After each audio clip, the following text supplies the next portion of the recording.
지난 시간에는 3장 4절 이하를 함께 생각했습니다. 그리스도와 배설물이라는 제목으로 말씀을 드렸는데요. 바울 사도는 존재하는 모든 것들을 이렇게 딱 둘로 나누었습니다. 그리스도 아니면 배설물. 이게 실제로 이 바울 사도의 사고 방식이었습니다. 이분법적이다, 이렇게도 말할 수 있을 것 같은데요. 하여간 바울한테는 무엇이든지 그게 그리스도가 아니라면 그게 다 배설물이었습니다. 3장 7절부터 조금 읽겠습니다.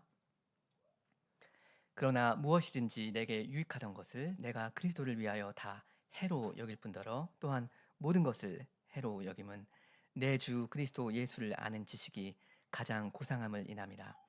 내가 그를 위하여 모든 것을 잃어버리고 배설물로 여김은 그리스도를 얻고 그 안에서 발견되려 함이니.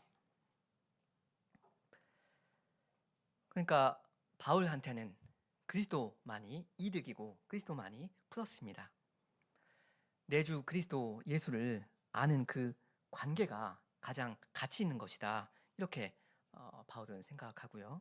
그래서 이분 이외에 모든 건 손해입니다. 마이너스입니다.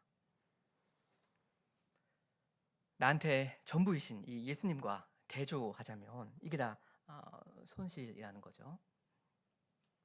근데 손실이기만 하겠습니까? 아니죠. 다 배설물과도 같다 합니다. 실제로 이 세상 모든 것이 다 배설물이다, 그렇게 말하는 건 아니고요. 내가 그리스도를 정말로 얻고 그분 안에서 발견되는 그 일과 비교하자면, 그렇게 하자면 다른 걸 난 다 배설물로 여긴다 하는 거죠. 그러니까 바울이 구약의 종교인으로서 나름 이루어 놓은 여러 가지 업적들, 다른 사람들이 보기에는 야, 대단하다, 자랑거리다 할 만한 이 모든 것들, 다른 사람들한테는 그렇게 보이는 게 이게 다 이 바울 본인한테는 더럽고 추하고 냄새나고 창피한 것입니다. 빨리 변기에 넣고 물 내려야 하는 것입니다. 왜 그렇습니까? 이런 걸 계속 쥐고 있다가는 그리스도 그분을 얻지 못하게 되기 때문입니다.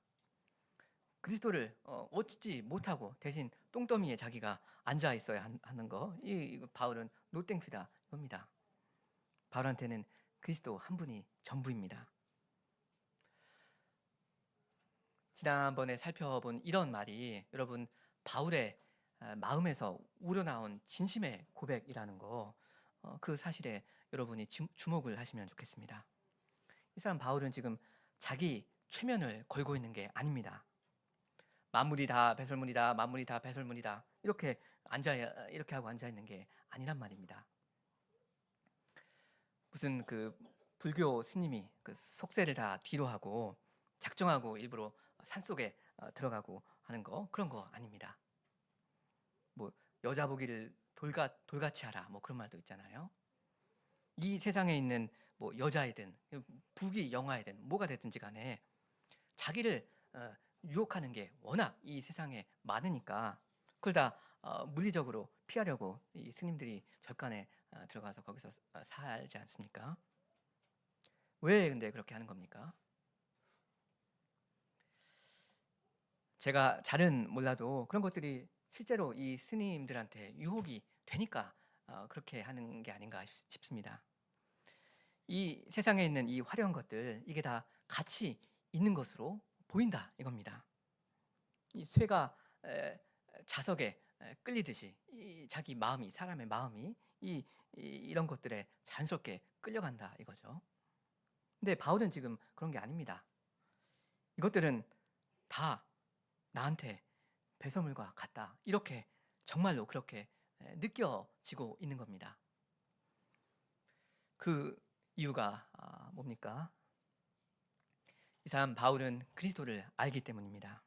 이 사람이 그리스도를 완전히 다 아는 것은 아직 아니지만 그분이 어떤 분이신지 이만큼은 아는 겁니다. 그래서 이분, 내 주 그리스도 예수를 아는 그 지식이, 그 관계가 가장 고상하다, 고귀하다 하는 거, 이거 하나만은 직감하게 된 겁니다.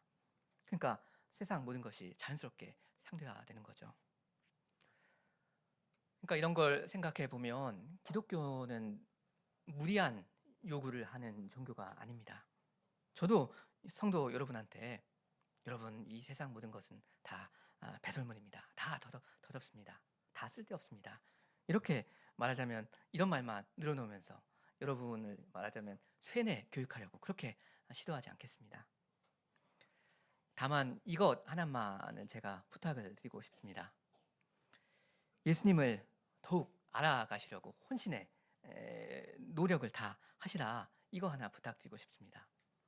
말씀을 통해서 또 뭐 기도를 통해서 생활의 그 시련을 통해서 어찌하든 주님을 더 알아가시는데 여러분 힘쓰셔야 합니다. 그러면 주 안에서 기뻐하시게 될 거고요. 그러면 다른 모든 것들은 알아서 다 제자리를 찾아가게 될 겁니다.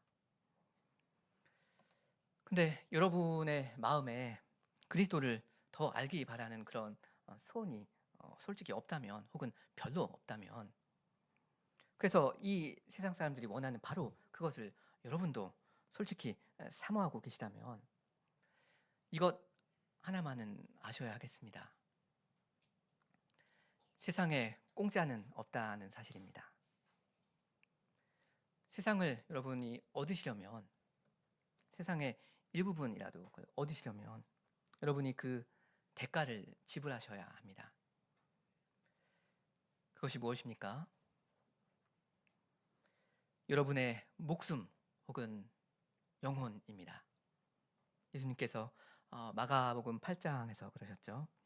사람이 만일 온 천하를 얻고도 제 목숨을 잃으면 무엇이 유익하리요?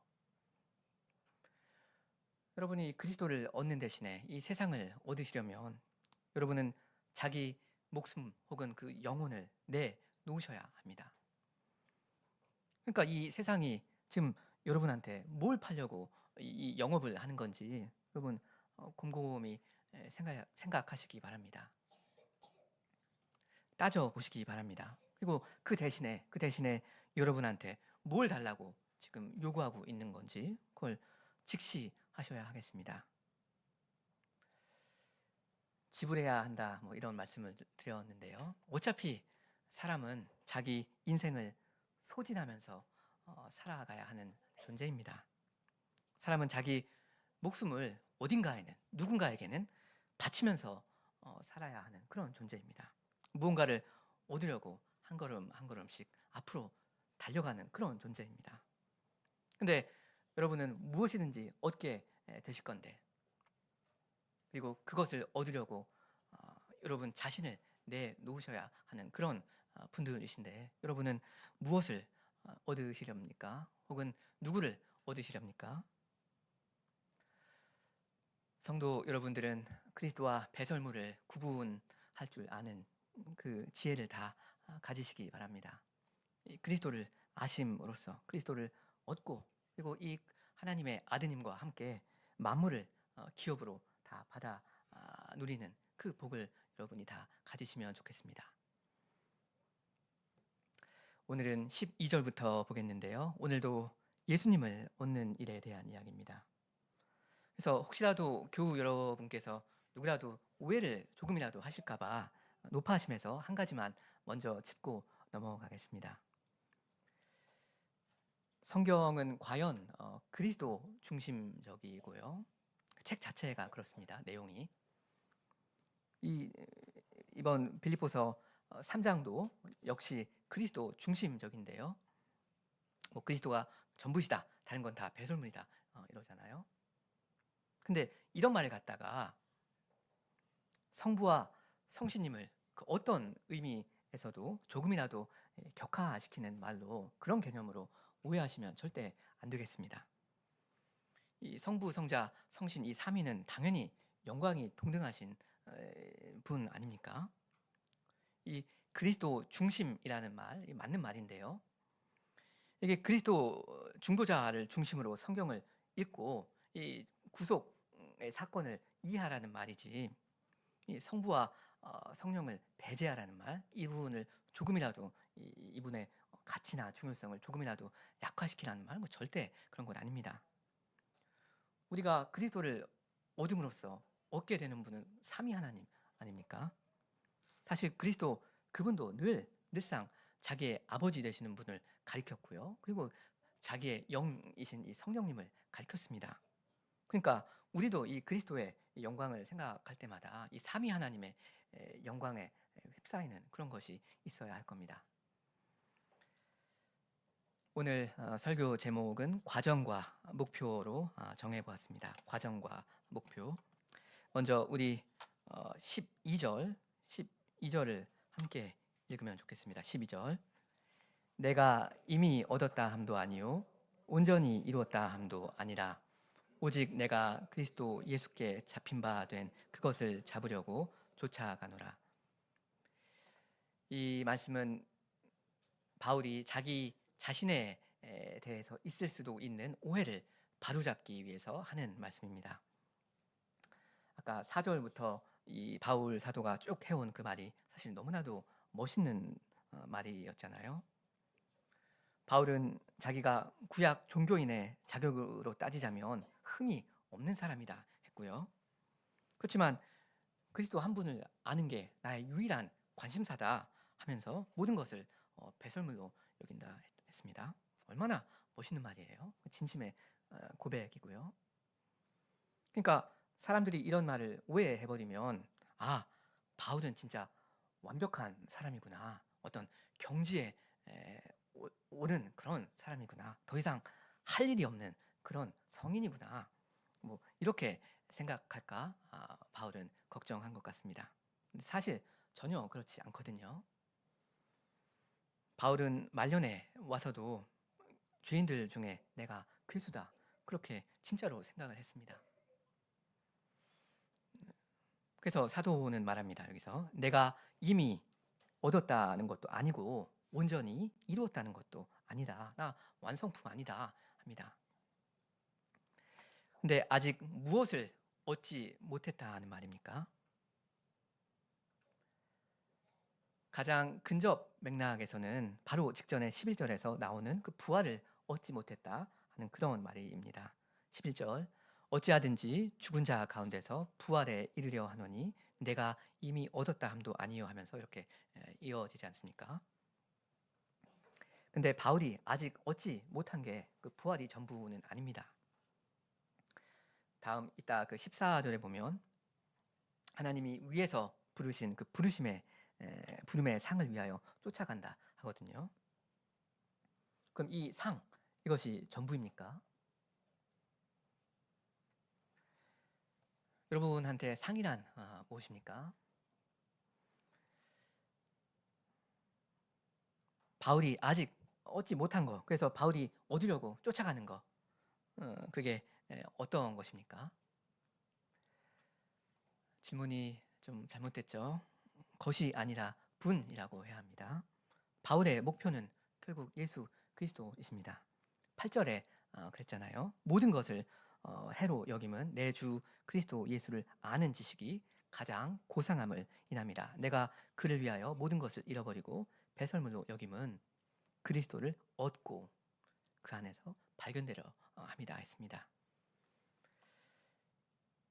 예수님을 아는 게 가장 가치 있는 일이다 라고 바울은 여겼고요. 그래서 다른 것 말고 이분 한 분을 얻으려고 했습니다. 그러니까 마지막 날에 바울이 하나님께 큰 상을 얻을 건데요. 이 상은 그 영광스러운 부활의 몸이다 이렇게 말해도 좋고요. 사실 그리스도 그분이다 라고 해도 좋습니다. 10절에도 보면 그리스도와 그분의 부활의 권능이 딱 붙어서 나오거든요. 바울이 얻고자 하는 것은 결국 다른 게 아니라 그리스도이십니다. 그 다음 12절 하반절은 조금 설명이 필요한데요. 그 헬라어랑 우리 말 한글이랑 아예 이 어법, 이 구조가 달라서 이 번역이 사실 불가능한 그런 문장입니다. 조금 풀어서 번역하면 이렇습니다. 그리스도께서 어떤 상을 나한테 주시려고 나를 그분이 붙잡으셨는데 나도 바로 그 상을 잡으려고 쫓아간다. 그런 말입니다. 다시 말하면요. 그리스도께서 먼저 이 바울을 붙잡으셨습니다. 야, 바울 너 이리 와봐. 내가 너한테 주고 싶은 거 있다. 이러시면서 바울을 이렇게 붙잡으셨습니다. 예수님이 사로잡으셨습니다. 그리스도께서 바울을 이 사람을 이렇게 잡으셨다는 말은 이제 바울이 그리스도의 것이 되었다. 그리스도의 소유물이 되었다. 그런 뜻일 겁니다. 근데 왜 그리스도께서 이 바울을 이렇게 잡으셨는가 하면 이 바울한테 주실 게 있으셔서 그걸 주시려고 그렇게 하신 겁니다. 이제 예수님의 종이 된 바울 본인도 바로 그걸 받으려고 취하려고 잡으려고 쫓아간다 이겁니다. 예수님이 나 바울한테 주고자 하시는 그 선물 나 바울도 받고 싶다. 그래서 나는 전진한다 이런 뜻입니다. 그럼 예수님이 이 신자한테 좀 주고자 하시는 거 그래서 바울도 아유 감사합니다. 저도 그거 정말 받고 싶습니다 하는 그것이 무엇입니까? 좀 전에 한 이야기랑 같습니다. 그래서 그것이라고 또 물으면 안 되고요. 물론 부활이라고 해도 좋습니다. 하나님이 위에서 부르신 그 상이라 해도 좋습니다. 근데 그리스도 자신이다 라고 해도 하면 더 좋을 것 같습니다. 그러니까 왜 예수님이 이 사람을 예수님의 것, 자기의 것으로 삼으셨습니까? 이 사람으로 하여금 예수님을 자기의 것으로 얻도록 하기 위함입니다. 이 하나님의 은혜 언약이죠. 하나님이 우리의 하나님이 되시고 우리는 그분의 백성이 되는 것입니다. 다음 우리 13절, 14절을 같이 읽어보겠습니다. 13, 14절. 형제들아 나는 아직 내가 잡은 줄로 여기지 아니하고 오직 한 일, 즉 뒤에 있는 것은 잊어버리고 앞에 있는 것을 잡으려고 표대를 향하여 그리스도 예수 안에서 하나님이 위에서 부르신 부름의 상을 위하여 쫓아가노라. 참고로 여러분 자세히 보시면 사실 이 13, 14절은 12절과 똑같은 이야기를 반복하고 있습니다. 12절 내용은 방금 우리가 살펴봤지만 난 이미 얻은 게 아니라 얻으려고 쫓아가는 거다 이거였잖아요. 13, 14절도 똑같습니다. 난 이미 얻은 게 아니라 난 좀 얻으려고 쫓아가는 거다, 달려가는 거다 합니다. 근데 우리 본문에 쫓아간다는 말이랑 잡는다는 말이랑 이게 많이 나오지 않습니까? 쫓아간다는 거랑 잡는다는 거 이게 무슨 상관입니까? 무슨 관계입니까? 잡기 위해서 쫓아가는 거죠. 잡으려고 가는 겁니다. 잡는 거 그건 목표고요. 쫓아가는 거, 달리는 거 그건 과정입니다. 이건 달리기 선수 이야기입니다. 이 선수는 지금 상을 얻으려고 취하려고 그걸 붙잡으려고 뛰는데요. 이 상이라는 게 자기 뒤에 있지도 않고 자기 옆에 있지도 않고 자기 앞에 있습니다. 그것도 저 앞에 있습니다. 이 트로피라는 건 그 결승선에 있는 거잖아요.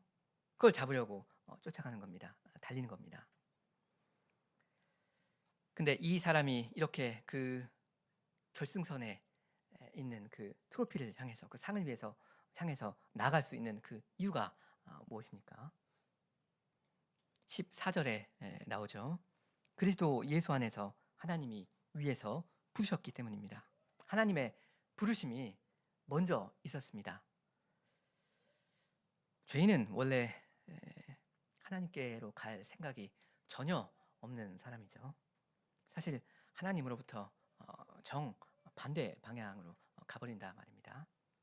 죄인은 하나님에 대해서 시체입니다. 반응을 못합니다. 뛰어가지 못합니다. 근데 하나님께서 이 죄인을 먼저 부르셨다 이겁니다. 얘야, 너 그쪽으로 가면 망한다. 그쪽으로 가지 말고 나한테 돌아오렴 하면서 이 사람의 이름을 불러주신 겁니다. 효력 있는 부르심이라고도 하죠. 그러니까 하나님의 이 부르심이라는 건 마라톤 경기의 시작을 알리는 그 신호총, 그 소리인 것입니다. 그 준비 탕 하는 그 소리요. 그러니까 이때부터 신자는 살아나서 신나게 달리는 겁니다. 그러니까 이 새 생명을 받았고 그때 이후로 모든 것이 경주가 되는 거죠. 주님이 은혜로 부르셨으니까 주님께 달려가는 겁니다. 달릴 때는 어디를 봐야 됩니까? 앞만 보고 달려야 되죠. 앞에 계시는 주님만 보고 가야 됩니다. 제가 11월에 남승용 마라톤 대회에 출전 예정인 선수인데요. 그 병원비 나오면 안 되니까 5km, 딱 5km만 뛰기로 했습니다. 뭐 해프 코스도 있고 10km짜리도 있는데 실려갈까봐 그렇게 했습니다. 근데 저는 사실 5km를 일생에 뛰어본 경험이 없거든요. 초등학교 때 그 운동회 때 800m 초등학생한테는 800m가 그 장거리입니다. 그래서 800m를 제가 뛴 거 그게 유일하게 이렇게 뭐 장거리를 뛴 거 경험 전부입니다. 근데 제가 이번 11월 이 대회 때 제 전략은 뭐냐면 일단 걷지라도 말자, 적어도 걷지는 말자 이겁니다. 계속 뛰자, 아무리 천천히 뛰더라도 뛰자 이겁니다. 그럼 제가 1km를 뛰고 또 2km를 뛰고 하면 사실 제 자신이 너무나 자랑스러워질 텐데, 왜냐하면 그만큼 뛰어본 경험이 역사가 없으니까요. 너무나 자랑스러워서 내가 얼마나 뛰어왔는지 자꾸 뒤를 보면서 하고 그러겠습니까? 아니죠. 신자도 자기가 잘했다고, 과거에 잘했다고 생각하는 거, 혹은 잘못했다고 인정하는 거, 아쉬운 거, 그거 다 잊고 직진해야 합니다. 물론 주께 감사해야 할 일들, 그건 감사해야 하죠. 그리고 회개할 건 회개하고 또 자기의 실수에서 얻을 교훈이 있다면 그 교훈 얻어야 합니다. 그렇지만 이 구절에서도 보면 신자가 자기의 과거 일에 지나치게 집착하는 거 좋은 일이 아닙니다. 특히 자기가 앞으로 이 달리기 선수로서 전진하는데 도움이 안 되는 그런 집착이라면 그건 말 그대로 불필요한 에너지 낭비만 될 수가 있습니다.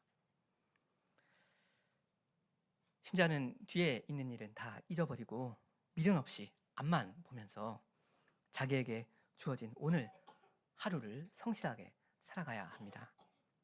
주님이 용서라는 은혜를 주시거든요. 그러니까 넘어져도 툭툭 털고 일어나서 계속 앞으로 가는 그런 게 있어야 합니다. 신자의 삶은 경주이죠. 힘껏 달려야 하는 마라톤입니다. 지금 며칠 전에 봤는데 이 마라톤이 거의 지금 이 2시간대 그 벽을 넘기 직전이라고 하더라고요. 근데 이 사람이 막판까지 얼마나 그 열심히 빨리 달렸는지 그 이야기가 나오더라고요. 운동 선수는 설렁설렁 뛰는 법 없지 않습니까? 이번에 그 아시안 게임 여러분 보셨겠지만 얼마나 열심히 해요. 훈련도 열심히 하지만 그 경기를 얼마나 열심히 합니까? 죽도록 뜁니다. 이 사람들 산책 온 거 아니거든요. 놀러 온 거 아닙니다. 사실 이 사람이 이 경주하는 거 고생길입니다. 이 코스 자체가 그렇습니다. 적극적으로, 능동적으로 자기 젖먹던 힘까지 다해서 달려야 하는 그 고생길입니다. 10절에 그러지 않습니까? 그 고난의 참여함을 알리하여 그의 죽으심을 본받아. 그러니까 신자가 가는 그 길, 주님께서 부르시는 그 효력 있는 부르심의 그 시점부터, 구원의 시점부터 달려가는 그 길은 그리스도의 고난과 죽음의 길이고요. 그것은 다른 게 아니라 십자가를 짊어지고 가야 하는 길입니다. 쉽지 않은 길인데, 근데 이 길만이 부활에 이르는 길입니다. 그 10절 말씀이 11절로 바로 이어지지 않습니까? 10절부터 그의 죽으심을 본받아 어찌하든지 죽은 자 가운데서 부활에 이르려 한다 합니다. 부활에 이르려면 일단 죽어야 됩니다. 자기의 생명을 드려야 하는 겁니다. 그러니까 목표는 부활이고 그 과정은 고난입니다. 목표는 영생이고 그 과정은 죽음입니다. 그러니까 이 10절 상반절에 나오는 그 세 가지 있지 않습니까?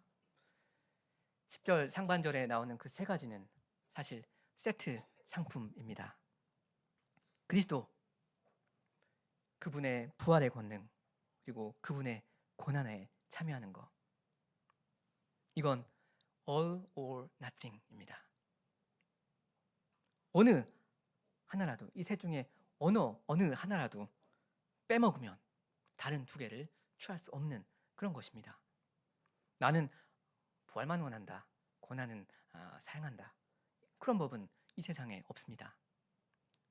신자가 달려야 하는 그 경주 그 코스 자체가 그렇게 설계되어 있습니다. 사실 우리는 이 땅에서 그리스도의 고난을 체득함으로써, 그걸 알아감으로써 그리스도를 알아가는 거거든요. 그걸 알아감으로써 그리스도와 교제하는 거고, 그 고난의 현실 가운데, 그 죽음의 현실 가운데 그리스도의 그 부활의 능력을 맛보는 거거든요. 우리 15절을 같이 읽겠습니다. 15절. 그러므로 누구든지 우리 온전히 이룬 자들은 이렇게 생각할지니 만일 무슨 일에 너희가 달리 생각하면 하나님이 이것도 너희에게 나타내시리라.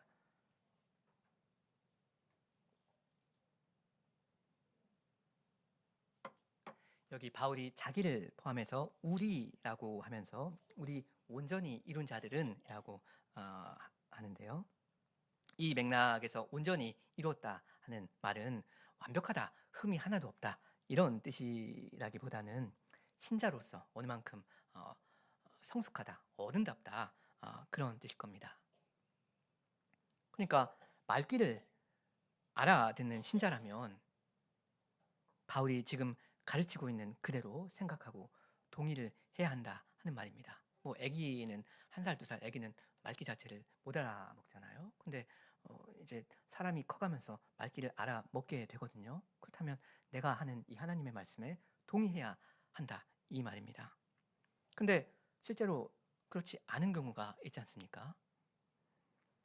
신자가 하나님의 말씀을 듣고도 딴 생각하는 경우가 있습니다. 그럼 그런 경우는 어떻게 할 거냐? 그런 경우에 대해서 바울이 하반절에 이야기합니다. 만일 무슨 일에 너희가 달리 생각하면, 그러니까 내가 너희한테 가르치는 말씀에 동의하지 못한다면, 지금 그렇지 못하고 있다면 하나님이 이것도 너희에게 나타내시리라. 이게 그 성숙한 신자, 앞서가는 이 신자 바울의 인내심입니다. 바울은 우리가 다 알다시피 굉장히 성숙한 장성한 성도 아닙니까? 근데 사실 그렇지 못한 성도들이 얼마나 많습니까? 바울을 뒤따라오고 있는 선수들이. 말하자면 그러니까 마라톤 경주로 치면 뒤에 쳐져 있고, 저 뒤에 쳐져 있으면서도, 그러면서도 어슬렁어슬렁 적당히 걸어오는 그런 신자들이요. 근데 그런 사람들을 여기서 사도는 기다려 줍니다. 말하자면 약간의 여유가 있습니다.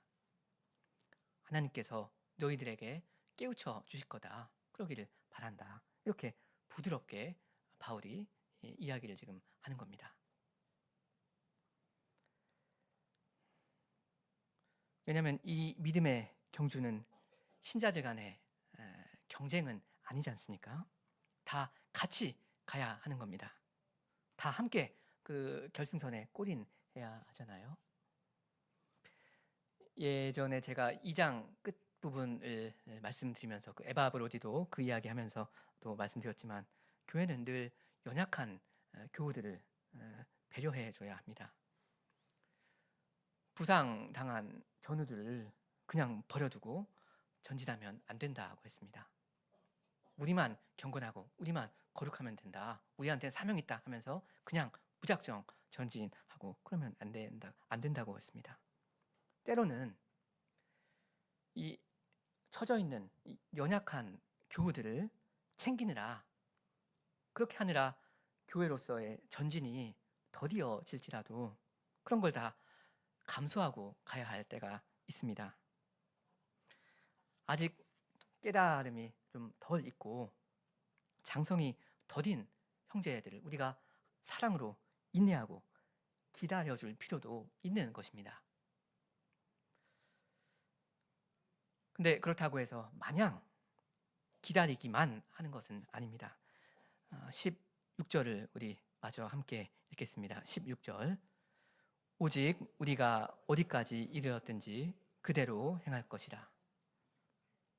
여기 오직이라는 말은 다만이라는 말입니다. 다만 우리가 장성의 정도에서 어느 지점에 우리가 각자 와 있든지 간에 적어도 그것에 합당한 만큼은 우리 각자가 해야 할 것이다. 이런 말입니다. 신자마다 주님을 믿은 그 세월이 다 다르고 장성한 정도가 다 다르지 않습니까? 바울 같은 장군이 있는가 하면 진리에 대한 이 깨달음이 참 사실 미약하고 그래서 민망하고 성경도 뭐 잘 안 읽고 교회를 좀 겉도는 그런 성도들이 있지 않습니까? 이런 분들을 우리가 사랑으로 인내하고 기다려줘야 하는데요. 근데 무작정 끝없이 아무 말도 없이 기다리고만 있는 것은 아닙니다. 신자마다 자기가 장성한 만큼은 해야 합니다. 혹은 배운 만큼은 해야 합니다. 사실 일단 뭐 예수님을 믿은 지 뭐 6개월, 1년밖에 안 된 그런 신자한테 우리가 당장 엄청난 신앙을 고도한 어떤 것을 기대할 수는 없지 않습니까? 교회가 하는 어떤 일을 이해를 못할 수도 있고 여러 가지 생각에 다른 점이 있을 수가 있습니다. 실제로 그런 일이 있고요. 근데 20년, 30년 교회 생활을 한 사람이라면 그러면 이야기가 달라집니다. 30년 동안, 40년 동안 교회에서 하나님의 말씀을 배운 사람이라면 그 사람은 적어도 그만큼은 해야 됩니다. 주께서 적어도 그것을 기대하고 계시고요. 그래서 주께서 그동안 그 사람한테 베풀어 오신 그 은혜에 대해서 책임을 물으십니다. 열매를 요구하십니다. 그러니까 그런가 보다, 저 사람은 원래 저런가 보다 이렇게 가만히 아무 말도 안 하고 그냥 무작정 지켜보는 것, 그것이 능사는 아닙니다. 그러니까 히브리서 10장의 말씀처럼 교인들은 서로 간에 돌아보면서 사랑과 선행을 격려해야 합니다. 사랑하자, 우리 선을 행하자, 이렇게 격려를 해야 하고요. 함께 가자, 우리 같이 가자, 이렇게 해야 합니다. 특히 말씀을 맡은 사역자는 때로는 책망도 하면서 장성을 촉구해야 합니다. 부모가 아이한테 말하듯이 그렇게 이 잔소리로 들릴 수도 있는 그런 말을 해야 할 때도 있습니다. 삶의 목표는 개인의 완성이 아니라 교회의 완성이니까 그렇습니다. 그 김홍전 박사님의 그리스도의 지체로 사는 삶이라는 책이 있는데 초록색으로 된 책입니다. 아주 길지는 않은데요. 제가 생각하기에 그분이 쓰신 책 중에 참 아주 중요한 책 중에 하나인 것 같습니다. 혹시 시간이 되시면 한번 읽어보시면 유익할 줄로 믿습니다. 그 책이 말하고자 하는 게 무엇이냐면 개인의 완성이 전부가 아니다 하는 겁니다. 내가 거룩하고 경건하고 주님을 사랑하고 이게 구원의 포인트가 아니다 하는 겁니다. 하나님의 하시는 그 큰 일은 개인의 완성, 개인의 장성이 아니라 교회의 장성입니다. 교회 전체가 성숙해 가면서 그리스도를 점점 닮아가는 것, 그리스도 그분께 나아가는 것, 이게 하나님께서 사람들을 그 구원해가는 그 방식이거든요. 이 교회가 존재하는 목적입니다. 교회로서 전진하는 겁니다. 그러니까 우리 그 에베소서 4장의 말씀처럼 우리가 다 하나님의 아들을 믿고 아는 일에 하나가 되어서 온전한 사람을 이루어야 합니다. 그래서 그리스도의 장성한 분량, 그 키만큼 충만한 데까지 이르러야 합니다. 다 같이. 그러니까 누구라도 만성적으로 어린아이 상태, 이 기형아, 이 난장이의 상태에 머물러 있으면 꼭 큰일입니다. 우리가 함께 걱정하고 사랑하고 해야 할 일입니다. 어린아이의 상태에 마냥 머물러 있는 거 안 됩니다. 그 철이 들어야 합니다. 전진해야 합니다. 그러니까 우리는 함께 가자, 같이 가자라고 사랑으로 적극 권해야 하고요. 물론 이런 말을 하는 것은 지혜가 필요한 일이겠습니다. 이렇게 함으로 교회는 함께 자라가는 겁니다. 함께 그리스도 그분께 나아가는 겁니다. 우리는 그래야 합니다. 아멘.